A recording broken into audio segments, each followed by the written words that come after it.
बिल्कुल, तो कुछ चुनिंदा शहरों में अच्छी खरीदारी इस वक्त देखने को मिल रही है। जानकारी के लिए Janvi, thank you so much और स्वागत करते हैं एलकेपी सिक्योरिटीज के रूपक डे का।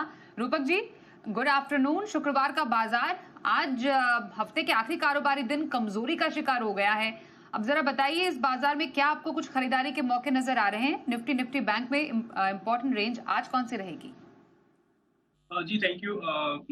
तो मुझे लगता है कि डेफिनेटली आज का दिन थोड़ा बहुत साइड में थोड़ा बहुत नेगेटिविटी दिख रहा है, क्योंकि इम्पोर्टेंट जो इवेंट है आज, Mister Jerome Powell Jackson Hole symposium में उनका व्यू बताएंगे। और उसके ऊपर डिपेंड करेगा, बहुत कुछ डिपेंड करेगा, बहुत इंडिकेशन डिपेंड करेगा नेक्स्ट मंथ में फेड का क्या मूव होगा रेट कट की फ्रंट पे। तो इसलिए इससे इसके पहले मार्केट में थोड़ा बहुत प्रॉफिट बुकिंग दिखा, बट मुझे लगता है जो जो जब तक 24,800 के ऊपर सस्टेन करता है निफ्टी, तब तक बुल्स के लिए ज्यादा कुछ प्रॉब्लम होना नहीं चाहिए। अपसाइड में तो यहाँ से थोड़ा बाई करके चल सकते हो, बाई या बाई साइड का ट्रेड बना के चल सकते हो विद स्टॉप लॉस ऑफ 24,800। और अपसाइड में जो रेजिस्टेंस है वो दिख रहा है 25,150 से लेकर 25,250 तक। तो मोरलेस मुझे पॉजिटिव लग रहा है। बैंक निफ्टी की बात करें तो बैंक निफ्टी में थोड़ा बहुत वीकनेस है, थोड़ा बहुत स्ट्रगल दिख रहा है बैंक निफ्टी में। और स्ट्रगल चलेगा जब तक 55,500 के नीचे रहेगा। उसके ऊपर 55,000 जाने ऊपर अगर जाता है बैंक निफ्टी, उसके बाद एक सिग्निफिकेंट अपसाइड दिख सकता है बैंक निफ्टी में। स्टॉप लॉस क्या सजेस्ट किया आपने निफ्टी बैंक पर रूपक जी? जी निफ्टी बैंक का स्टॉप लॉस रहेगा 55,000 का। और अपसाइड में ये जा सकता है 56,000 और 56,500। ऑल राइट, तो ये रही आपके लिए निफ्टी बैंक पर रेंज। इंपॉर्टेंट निफ्टी पर टारगेट 25,150 का पहला, 25,250 का दूसरा, 24,800 का एक इंपॉर्टेंट स्टॉप लॉस यहाँ पर लगाने की सलाह है निफ्टी बैंक में। 55,000 तक के सपोर्ट लेवल और फिर 56,000 और 56,500 तक के इंपॉर्टेंट टारगेट के लिए यहाँ पर जरूर आप बाइंग कर सकते हैं।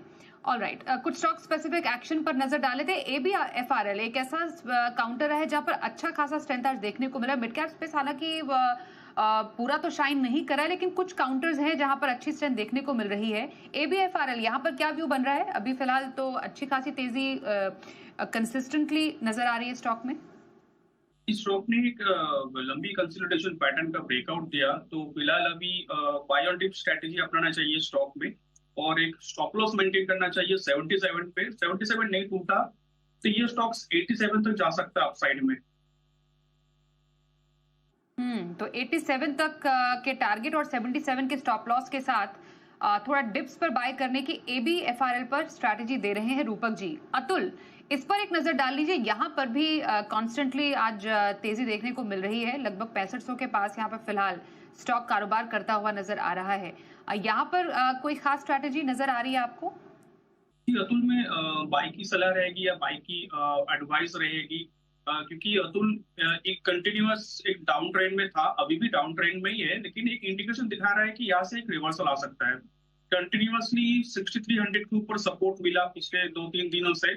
तो 6300 का स्टॉप लॉस रहेगा। और अपसाइड में इमीडिएट जो रेजिस्टेंस है 6600 के ऊपर ये जा सकता है 7,000। तो ओवरऑल अगर 6300 नहीं टूटा तो 7,000 तक जा सकता है। 6300 का स्टॉप लॉस, 6600 का पहला टारगेट, 7000 के दूसरे टारगेट के लिए अतुल जिनके पास है उनके लिए बने रहने की आ रही है सलाह। सवाल अभी हमारे पास आ रहा है CDSL पर, मुंबई से अभिषेक जी का। इस स्टॉक पर एक जरूर राय दीजिएगा। 150 शेयर है, 1450 की इनकी खरीद है इस स्टॉक पर। मुनाफे में है, 1564 के आसपास फिलहाल स्टॉक ट्रेड कर रहा है। 18,000 का मुनाफा है नहीं। क्या व्यू रहेगा इस स्टॉक पर? इस स्टॉक को होल्ड करना चाहिए 1559 का स्टॉप लॉस से। तो मुझे लगता है उसके नीचे आने पर स्टॉक में थोड़ा वीकनेस बढ़ेगा। अभी तो स्टॉक में फिलहाल साइडवेज पैटर्न पे चल रहे हैं, रेंज के अंदर चल रहा है। 1600 के ऊपर सिग्निफिकेंट स्ट्रेंथ वापस आएगा स्टॉक में। और अभी होल्ड की सलाह रहेगी विद स्टॉप लॉस ऑफ 1559। और टारगेट्स रहेगा 1600 और 1660। ओके, तो 1660 तक के टारगेट के लिए और 1559 के एक स्टॉप लॉस के लिए आपके लिए CDSL में होल्ड करने की आ रही है सलाह। बेंगलुरु से अविनाश जी का सवाल लेते हैं। स्पाइस जेट है, इनके पास 1090 शेयर है, 57 रुपए पर इन्होंने खरीदा है। काफी ऊंची खरीदार, स्टॉक में काफी ज्यादा वीकनेस देखी जा रही है। इनफैक्ट पूरा जो एविएशन स्पेस है वही सुस्त पड़ा हुआ है। बताइए स्पाइस जेट पर अब इन लेवल से क्या व्यू बन रहा है आपका? इस स्पाइस जेट को मुझे लगता है पहली बार बहुत दिनों के बाद एक बार स्पाइस जेट में ऐसा मूवमेंट आया कि इंपॉर्टेंट जो शॉर्ट टर्म मूविंग एवरेज होते हैं उसके ऊपर पिछले 2 दिन से ट्रेड करते हुए दिखाई दे रहा है। तो 35 का स्टॉप लॉस रहेगा, 35 का स्टॉप लॉस से होल्ड कीजिए।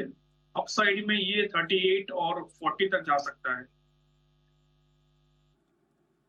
ओके, तो 35 का स्टॉप लॉस, 40 तक आप टारगेट सेट कर सकते हैं। यहाँ पर बने रहने की स्पाइस जेट में आ रही है आपके लिए सलाह। तानला प्लेटफॉर्म कैसा लग रहा है आपको रूपक जी? पुणे से नीलेश जी पूछ रहे हैं, इनके पास 300 शेयर है, 375 रुपए पर इन्होंने खरीदे हैं, 621 के पास फिलहाल स्टॉक ट्रेड कर रहा है। मुनाफा तो काफी अच्छा कमा लिया इन्होंने, पर स्टॉक आज कमजोर है।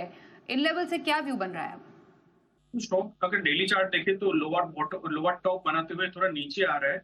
फिलहाल एक शॉर्ट टर्म के लिए वीकनेस पे है, बट एक स्टॉप लॉस डालना चाहिए 618 का। उसके नीचे आता है तो स्टॉक में भारी करेक्शन आ सकता है। और 618 नहीं टूटा तो रिकवरी में ये 640 650 तक जा सकता है। तो होल्ड कीजिए with stop loss of 618। Okay, तो 618 का स्टॉप लॉस बनेगा। अराउंड 650 तक के टारगेट के लिए तानला प्लेटफॉर्म्स में आपके लिए बने रहने की आ रही है रूपक जी की तरफ से सलाह। रिलायंस पावर, गुजरात से जयेश जी के पास ये स्टॉक्स हैं, 1633 क्वांटिटी है, 62 रुपए पर इन्होंने लिया है। खरीद ऊंची है, रिलायंस पावर आज कमजोर है। क्या व्यू बन रहा है रिलायंस पावर पर इन लेवल से, क्योंकि 20,000 का नुकसान तो ऑलरेडी ये झेल रहे हैं? इसमें एक classic bullish reversal pattern formation दिख रहा है मुझे। तो यहाँ से 60 तक जा सकता है ऊपर में, बट नीचे अगर 47 से नीचे 47 के नीचे वापस एक बार आ गया ना तो एक बार एग्जिट लेना चाहिए। तो 47 का स्टॉप लॉस रहेगा, अपसाइड में 60 तक जा सकता है। तो आपके लिए 47 से 60 की एक इंपॉर्टेंट रेंज रहेगी। ध्यान रखिए 47 के नीचे जाए तो एग्जिट के मौके तलाश सकते हैं। फिलहाल इन लेवल पर बने रहने की आपके लिए आ रही है सलाह। एक छोटा ब्रेक भी लेते हैं। ब्रेक के बाद इस बाजार में कहां पर है खरीदारी के मौके जानेंगे। रूपक जी के फेवरेट स्टॉक्स भी, बने रहिए हमारे साथ। और आइए जानते हैं इस बाजार में कहां पर बना सकते हैं मुनाफे की स्ट्रैटेजी। रूपक जी बताइए कौन से स्टॉक्स पसंद आ रहे हैं अब आपको? तो सबसे पहले रहेगा केन्स। इस स्टॉक ने एक सिमेट्रिकल ट्रायंगल के अंदर ट्रेड करते हुए दिखाई दे रहा है stock, but important moving average के ऊपर ट्रेड कर रहा है। और इंट्राडे चार्ट देख रहे हो तो स्टॉक एक रिकवरी मोमेंटम में है। तो स्टॉक में बाई की सलाह रहेगी अराउंड 6210 और टारगेट रहेगा 6500 और नीचे स्टॉप लॉस रहेगा 6090। दूसरा कॉल रहेगा ओलेक्ट्रा। इस स्टॉक ने तो कंसोलिडेशन ब्रेकआउट दिया डेली चार्ट पे, इसका higher top higher bottom formation है और इंपॉर्टेंट मूविंग एवरेज के ऊपर सस्टेन करते हुए दिख रहा है। तो स्टॉक पे अपसाइड की गुंजाइश है। तो बाई की सलाह रहेगी around 1574 for a target of 1650 और स्टॉप लॉस रहेगा 1549। ओके, तो ये रही आपके लिए दो स्टॉक्स पर खरीदारी की सलाह, केन्स टेक्नोलॉजी और इलेक्ट्रा पर। Kaynes Technology target 6500, stop loss 6090 का रहेगा। इलेक्ट्रा ग्रीन टेक में 1650 के टारगेट और 1549 के स्टॉप लॉस के साथ कर सकते हैं आप खरीदारी। धन्यवाद करेंगे आपका रूपक जी, आप हमारे साथ इस कार्यक्रम में आज शामिल हुए। एक छोटा ब्रेक लेते हैं, पर ब्रेक के बाद भी बाजार के तमाम अपडेटेड एक्शन के लिए आप बने रहिए हमारे साथ और देखते रहिए सी बिजनेस।